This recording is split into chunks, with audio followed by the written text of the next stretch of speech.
Hello everyone and welcome back to Towergate. It is Towergate Day 446, Wednesday, May the 30th, 2018. Thank you so much for tuning in. Well, it is Wednesday. Of course, that means I'll be, actually I've already had chicken, and I'll be taking out the trash. Because every Wednesday I have chicken and I take out the trash, as you know. Now, yesterday I said I wanted to dig in today deeper into some of the, about a half dozen or so, 6 or 8 of the main players and at the operational level, going back into the roots of where all this intelligence began with the British intelligence and the CIA, Mr. Potato Head John Brennan and his friends over in the UK. However, it appears we have a couple really fairly important news items today, things that are important to what we're doing here, and a few other headline news items that are fairly entertaining. So it looks like I'm going to put that off for today and go ahead and stick with what's happening today. But sometime in the next couple days, I will get back to that, and we'll get back to that deeper dive into the folks who were involved at the operational level in creating, manufacturing the intelligence, which would later become the evidence that the FBI would use to open their counter-intel operation and move forward with the insurance policy and all that followed. Hope you got all that. Now, let's go ahead and dig into some of the news items of the day before we get to the two probably most important bits of information that dropped today. Okay, so here's the story. You're going to like this one from the Gateway Pundit. A Las Vegas high school teacher with Trump derangement syndrome, likely stage 4, was arrested. She was plotting to start another Me Too type movement, empowering women to become serial killers. I wonder what type of weapons that they would use, because they're obviously left-wingers, social justice warriors. I'm pretty sure they're opposed to the Second Amendment. They probably don't like knives either. I wonder what they would use as serial killers to carry out their crimes. Maybe they're familiar with the alternative use of a number 2 pencil. Or maybe not. Well, it appears that Cindy McCain, wife of Senator Magoo, is going to be taking her husband's seat after he assumes room temperature. Now, that's not terribly unusual. In fact, it's usually what happens is someone like that dies. If there's a spouse and they're capable and they're interested, they'll take over and hold the seat. They are allowed to do that until the next election comes along. Then they would have to stand for election. In this particular case, it's likely that Cindy McCain probably would not stand for an election, but if she did, she would hopefully lose, because she thinks a lot like her failing husband, Senator Magoo, and the whole criminal cabal just needs to go away. Maybe her daughter will run for that seat, and who knows what to think about that. Alrighty, let's move on. Mitt Romney Willard was slamming Trump today, saying he's not a good role model. I think he's a great role model. He's rich. He's had a lot of hot chicks. His wife's a beauty. His kids are pretty smart. They all work hard every day. They're very successful. You don't hear any of them being arrested and coming up on blotter reports. They're not SJWs. They're not freaks. It appears like he's a hell of a good businessman, politician, negotiator, author, TV star. I don't know. I would have to say that he's a hell of a role model. Great role model, in my opinion. Well, the Rotten Reverend Clinton and her crooked peckered husband, Slick Willie, were marching in the Chappaqua Memorial Day Parade on Memorial Day. The Rotten Reverend Clinton, of course, is wearing a winter coat and a large headscarf wrapped around her neck and shoulders. Easily noticeable was a large hump protruding out of her back. Probably a demon growing a second head trying to escape the host. Or something. Clearly, the Rotten Reverend is wearing a large back brace. After the parade, the Rotten Reverend huffed and puffed her way through an interview, slurring her words in making nonsensical statements. Bill, of course, the husband of the rotten Reverend Clinton, the crooked, peckered, slick Willie Jefferson Clinton Blythe, was even in worse shape. He appeared to be lost and confused.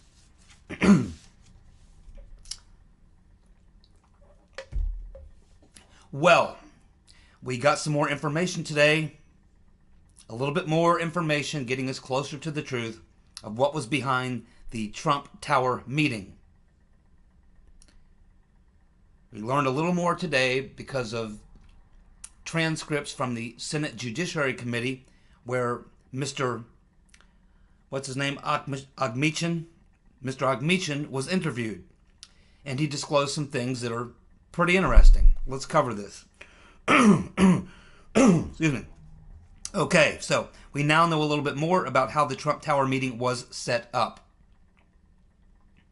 The Russian lawyer Maria Veselnitskaya, who was working for Confusion GPS on the Magnitsky Act, approached the Russian real estate magnate Aris Agorlov, whom she represented.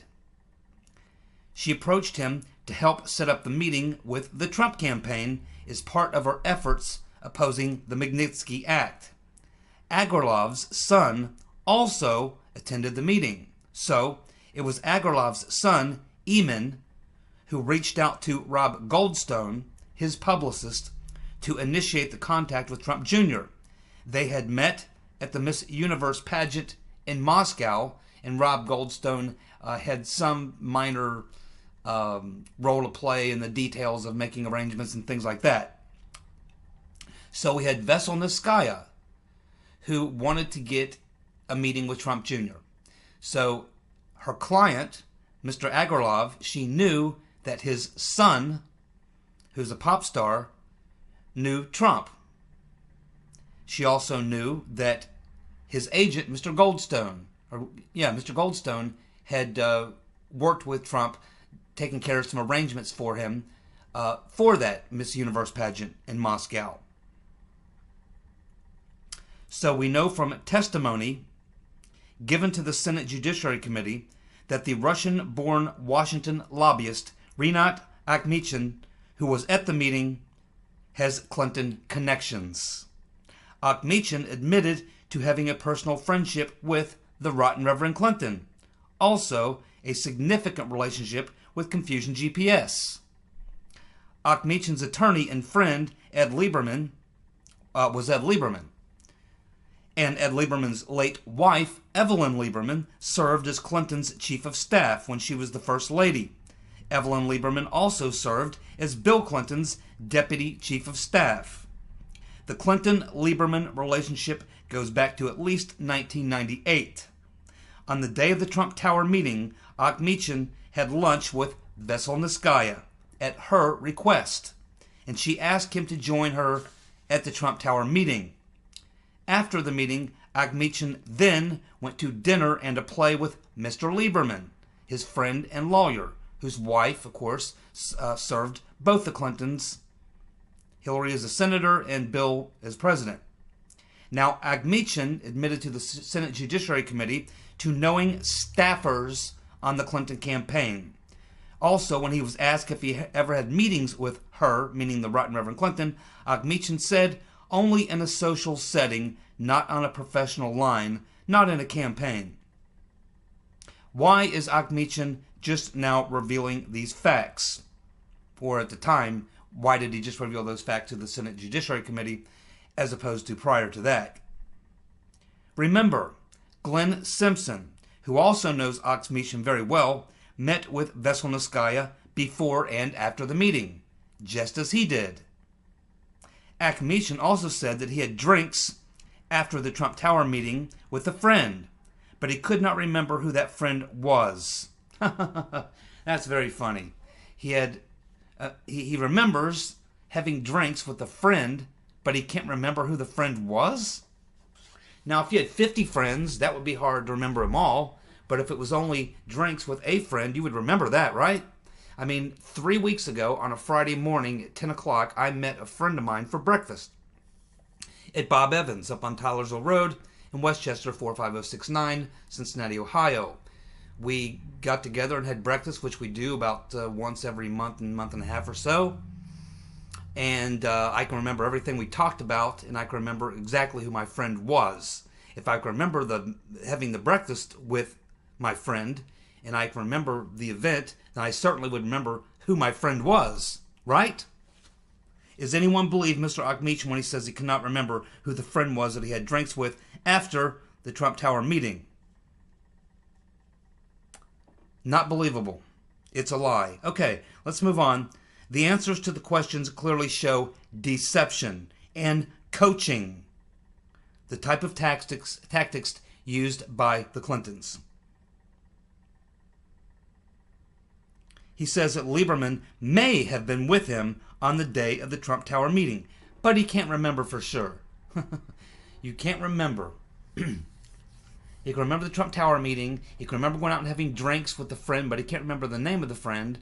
He can remember this stuff, but he just can't remember the names of these people. I'm not buying any of this. So we have Akhmetian, who has a connection to the Clinton campaign, the Right Reverend Clinton.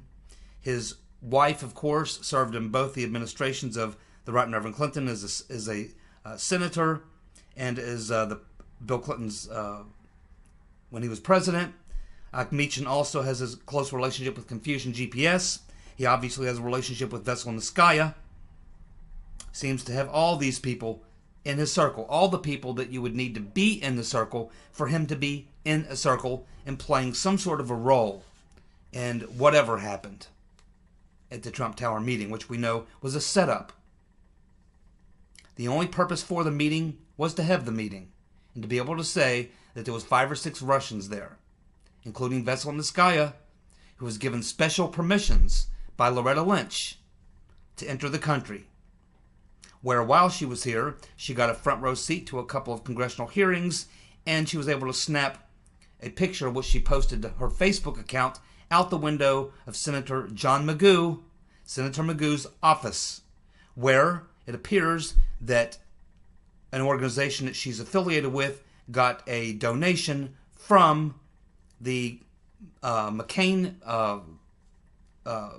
thing that he runs.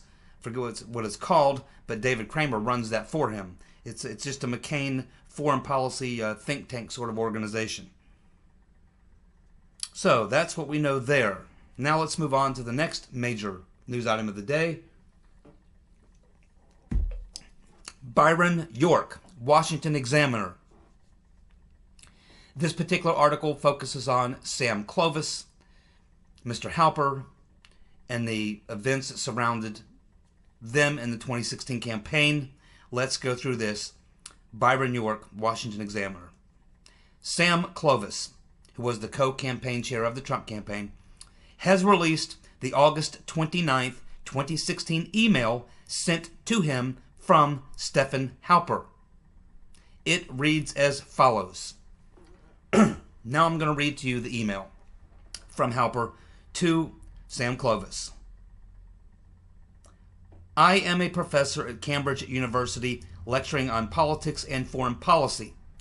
I am what is called a scholar practitioner, having served in the White House in 4 presidential campaigns, 2 as policy director. Over the past month, I have been in conversation with Carter Page, who attended our conference in Cambridge on the U.S. elections. Carter mentioned in Cambridge and while visiting here in Virginia that you and I should meet. I have enjoyed your comments and appearances in the media. You hit the sweet spot, focusing Trump's appeal to working America. May I suggest that we set a time to meet when you are next in Washington. Meanwhile, all the best, Stefan Halper. Let's go through this letter. First of all, keep in mind, Sam Clovis says that this letter was sent to him cold. Now, there is another source who suggests that maybe Carter Page had sent an email to Clovis letting him know that he had had his conversation with Halper and that Halper may contact him. But Mr. Clovis does not say that and Byron York does not report it here in the Washington Examiner. So, whether or not that report of another email from Carter Page to Clovis even existing is still up in the air. It's a question. It's not been confirmed. It's just something that was reported, but we can't be 100% sure it's been confirmed. So we'll just go with what we're going with here by Byron York in the Washington Examiner, who I believe, based on this interview, this article, interviewed Sam Clovis personally. So let's go through this email. Starts off by saying, I am a professor at Cambridge University, lecturing on politics and foreign policy. I'm what is called a scholar practitioner, having served in the White House and 4 presidential campaigns, 2 as policy directors. So, what he's doing is, in the very initial part, he's building up his credentials to give himself credibility. And his credentials, as you can see, would be far greater than even the credentials of Mr. Clovis, or anyone else Mr. Clovis was dealing with. So he lays out these credentials to give himself credibility. Then the next thing he says is, over the past month, I have been in conversation with Carter Page. That's a very interesting way to word that. Over the past month, I've been in conversation with Carter Page. Yeah, he was. Conversations he initiated. And only for the purpose of getting to Papadopoulos. But before he could do that, he had to find out how to do that. And he found out how to do that by talking to Carter Page, who obviously dropped the name Mr. Clovis. That's the only purpose that Mr. Halper had in contacting Mr. Clovis. Deception is what that's called. So over the past month, I've been in conversation with Carter Page, who attended our conference in Cambridge on U.S. elections. Yes, he attended the conference because you invited him, Mr. Halper. He didn't just show up on his own. You invited him 3 weeks earlier. Carter Page mentioned, or he says Carter, notice he's now using the first name as if he's a buddy of Carter Page, when in fact he's not really a buddy of Carter Page. He's just some guy who stuck his nose into Carter Page's business. And now he's trying to play Mr. Clovis as if he and Carter are good old chums, which they weren't. Carter mentioned in Cambridge, and while visiting here in Virginia, that's to let him know that they had more than one conversation to build a little more credibility, that you and I should meet.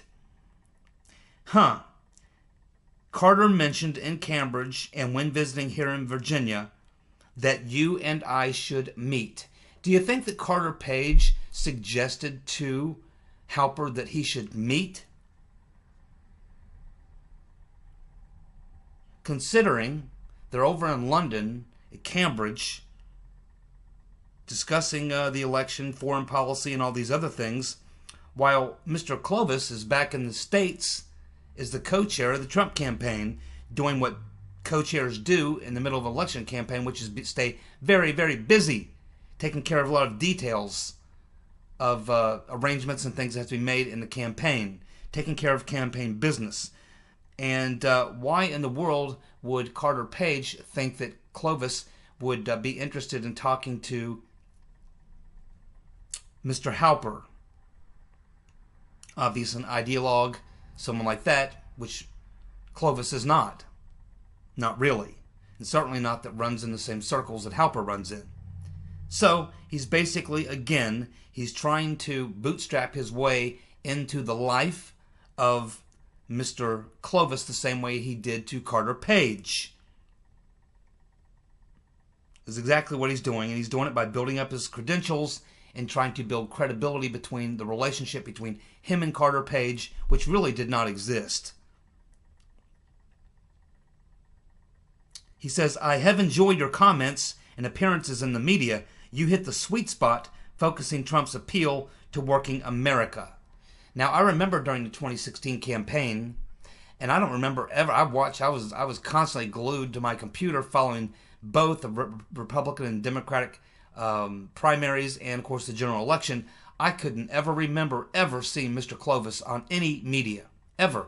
I'm sure he did. I just never saw it. It wasn't out there very much. Didn't even know who he was. If you remember, when we were trying to figure out who got Papadopoulos into the campaign, right after his name came out, and I went searching and digging for that, when I discovered Mr. Clovis, I had never heard of Mr. Clovis before. Had no idea even who he was, that he was even part of the campaign. His was not a name that you ever heard popped up, and I never saw him interviewed on any media. As for the sweet spot, based on the fact that Mr. Halper has only the face that a mother could love, I don't know that he's been anywhere near any sweet spots recently, or if he would even know what to do with a sweet spot if he found one. May I suggest that we set a time to meet when you are next in Washington? Meanwhile, all the best, Stefan Halper. So there he is, after laying all this out, his introduction, his introductory speech, his elevator speech. This is how he gets himself wormed into Mr. Clovis, by using the previous relationship that he creates with Carter Page, which wasn't really a relationship at all. He was just another guy that Carter Page talks to many, many, many people. He was just another guy he had a conversation with in Cambridge. But Mr. Halper used it to bootstrap his way into a similar relationship with Clovis, because he needed to get to Clovis to get to Papadopoulos, who was the target. And so he needed to be able to contact Papadopoulos and do the exact same thing with Papadopoulos that he did to Clovis. With Clovis, he used Carter Page as his way of bootstrapping himself in to the life of Mr. Clovis, and with Papadopoulos, he was going to use Mr. Clovis as the way to bootstrap his way into the life of Papadopoulos. So they met a couple days later at the Doubletree Inn in Crystal City, Virginia, in the hotel where Clovis was staying. The day after the meeting, Halper emailed Papadopoulos with the same bootstrapped type of introduction. Didn't even wait a full 24 hours. The very next day after he met with Clovis, he was emailing Papadopoulos with that invitation for him to come over to England to make $3,000 plus travel expenses to write a paper, which many people there in Cambridge could have written easily, probably better than Papadopoulos. Any of them, people including Halper himself, had lots more experience than Papadopoulos. That's why Papadopoulos smelled a rat. Now Clovis has been interviewed by Uncle Bob the Executioner, as well as the House and Senate Intelligence Committees, totaling 19 hours of interviews. All were given the Halper email. Clovis was never told of Halper's FBI and intelligence connections during those 19 hours of testimony. He only recently learned after Halper was outed as the informant about Mr. Halper being a possible spy. Clovis said that the conversation was mostly focused on China, nothing about Russia or emails or Clinton, the campaign, and practically, very little about Carter Page other than the initial introduction. But when Halper was talking to Papadopoulos, it was all about Russia and the Rotten Reverend Clinton and emails. And when Halper asked Papadopoulos about knowing about the emails, Papadopoulos got spooked and he clammed up. Now Papadopoulos is telling his friends that he thought that Halper may have been recording their conversations. Just what I said 2 weeks ago. Papadopoulos smelled a rat, and at some point he realized the type of questions and the way that the questions were being asked, that he was probably being interviewed and that Mr. Halper was probably wearing a wire along with his assistant. And of course we know once they went out and had dinner and Halper hit Papadopoulos with that, so George, you know about those hacked emails, Hillary Clinton emails, right? And Papadopoulos clammed up, smelling a rat, knowing he was probably being wiretapped or wired, knowing Mr. Halper and his assistant were both probably wired. He said, no, I don't know anything about that. Which at that point made Halper very angry because he knew that Papadopoulos had been given that information about the emails because it was Mr. Misfit who gave it to him. It was probably Mr. Halper who told Mr. Misfit to tell Papadopoulos about it so that Mr. Halper could set him up at dinner while he was being recorded. Now, of course, when Papadopoulos refused to take the bait, Halper got up abruptly and was angry and left the meeting, left the dinner table, at which point left Papadopoulos there with his assistant, who, as I understand, was a beauty pageant contestant, fairly attractive woman, who then tried the honeypot routine on Papadopoulos, took him to the bar, fed him a couple more drinks, she too probably wearing a wire, still not able to get Pops to come off the information and admit what Misfit had told him, which meant that operation was a fail. So they had to try something else. Maybe a little Trump Tower meeting? Clovis says that nobody in the campaign was really that interested in the Rotten Reverend Clinton's 30,000 emails that she had deleted that everybody was trying to find. According to Clovis, they, with their meetings, they already had so much opposition research on Hillary Clinton, they didn't really need any more. And he said that she was already such a target-rich environment, no one really cared much about the 30,000 emails. That's why nobody moved on them. Clovis says never in his 19 hours of testimony was Halper ever mentioned. So who was Halper's real target? Well, we know. It was Papadopoulos. But to get to Papadopoulos, Halper had to go through Clovis. To get to Clovis, Halper had to use Page. Both served as introductions to get to Papadopoulos. What was Halper's objective? It was to link Papadopoulos to the missing 30,000 Hillary Clinton emails that she deleted or had deleted. The objective was to drag Papadopoulos into the plot to prove the Trump campaign, try to access the deleted emails from Russia. Papadopoulos did not bite. The two attempts on Papadopoulos were at about the same time frame as the two attempts to get Michael Caputo to take up the offer of getting the 30,000 emails from the NSA, in this case, via a former contractor and intermediary. Of course, Caputo didn't bite on either attempt either. Now we know why the Department of Justice fought so hard to avoid letting Nunes see the unredacted EC, the electronic communication, which is the document, it's the reason why they allegedly launched the counterintelligence operation. It is because the name that's blacked out, the redacted name, is Stefan Halper. Knowing this, Nunes would have easily discovered the plot and the setup or attempt to set up Papadopoulos. Halper was Brennan's source. Halper was Mr. Potato Head John Brennan's source, CIA source, but he wasn't a source per se, just a source. What he was actually an operator, an agent provocateur. Now we know why Nunes had to be railroaded out of his leadership position on the House Intelligence Committee while he was investigated for an ethics violation, which was all brought on by the bug-eyed fool, Adam Schiff. Did you catch that, you guys? Adam Schiff. I don't always get it wrong. Adam, the bug-eyed fool, Schiff. It was at a time when Clovis was being questioned.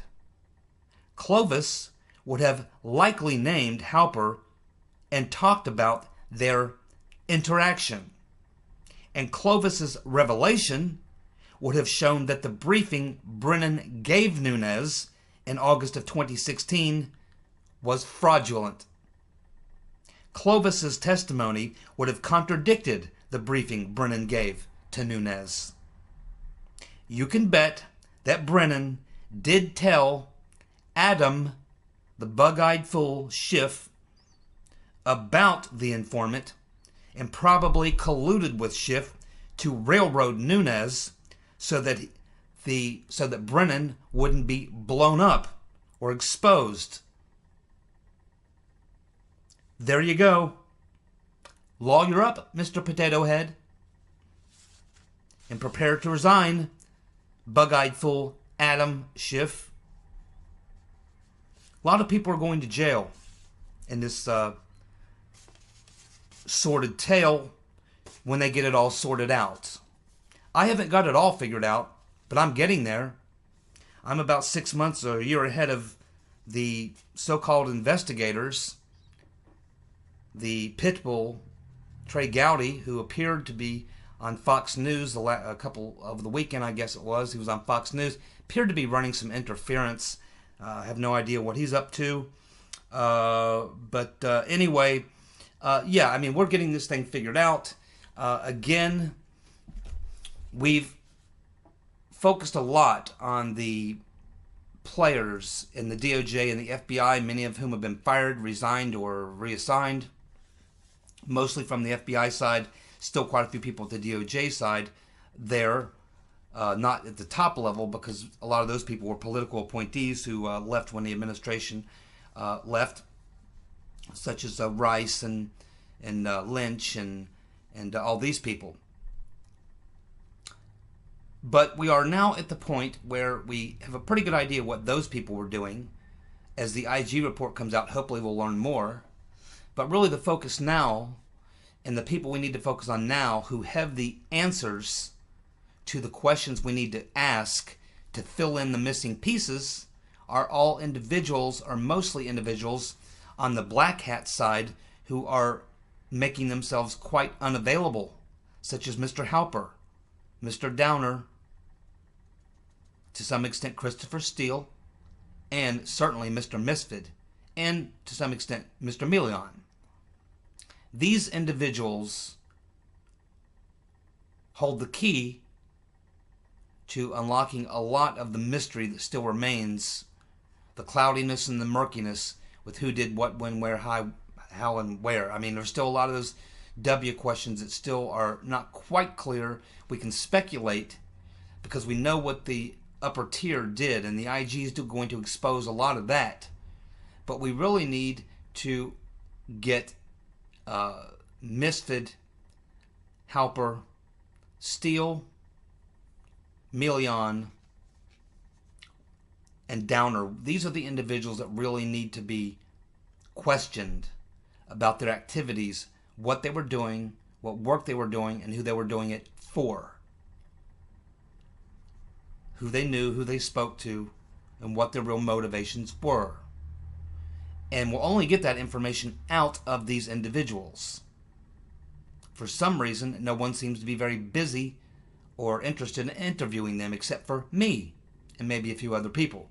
Maybe it's because I know that it's the information these individuals have which will really help a great deal in filling out the rest of this puzzle. That is why I was going to focus on them today, but didn't have time. But maybe tomorrow or the next day, one of the days this week that's a slow news day, we will dig into those 7 or 8 individuals which are really key right now. They're not the top tier. They're the operators. We need to know what the operators were doing. We have a pretty good idea what the people who were at the top of the food chain, what they were running, because we have a lot of information. But we have very little information from these individuals, and they need to be questioned really in front of a grand jury. I fear that may not happen unless I'm the actual prosecutor. If I was the prosecutor, these individuals would have already testified in front of a grand jury. But we'll keep following it. Thank you so much for tuning in. I'll be back tomorrow with some more Towergate, and we'll see what shoe drops next. You guys have a good night. Bye.